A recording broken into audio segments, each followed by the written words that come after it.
سپین او سره راټولول دي، بد او ښه راټولول دي، د جنوب نه تر شماله پختانه راټولول دي، خپل تاریخ په خپلو لاسو څه ناڅه راټولول دي، د چا ژوند راټولول دي، د چا زړه راټولول دي، ټول تارونه د دې قام د ګریوانه راټولول دي، د چا ژوند راټولول دي، د چا زړه راټولول دي، ټول تارونه د دې قام د ګریوانه راټولول دي. که حالات رانستانه شو، که قسمت ازادي راکړه، څه به جوړ کړم څه به راوړم، که عادت ازادي راکړه، د انصاف اخري حد لکه ریاست ازادي راکړه، انسانیت بیا به ګورو په غربت ازادي راکړه.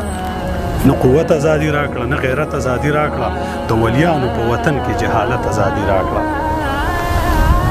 نه قوت ازادي راکړه، نه غیرت ازادي راکړه، د ولیانو په وطن کې جهالت ازادي راکړه. خو له ځانه خبر نشو، د دنیا نه خبر نشو، لا د وخت د مشالونو د رڼا نه خبر نشو، په اوچت عقل او خیال کې د ګناه نه خبر نشو، د ازار په ډک بازار کې د دعا نه خبر نشو،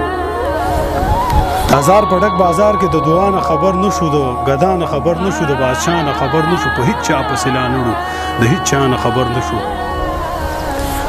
د ګدا نه خبر نشو، د بادشاه نه خبر نشو، په هیڅ چا پسې لا نړو، د هیڅ چا نه خبر نشو. یو هلته ژوندون تیر کو، یو دلته ژوندون تیر کو، یو د خپل قسمت په کور کې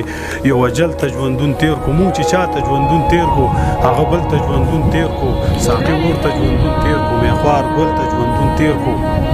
یو امتیاز لیواني خپل خالق ګوګل ته ژوندون تیر کو. ډیره مننه. زما د نور شعرونو لپاره زما د فیسبوک پاڼه امتیاز نادان افیشل په خپل خوښه کې د نورو ملګرو سره یې شریک کړئ چې چېرته یې خوشحاله او آباد اوسئ. یو جهان مننه.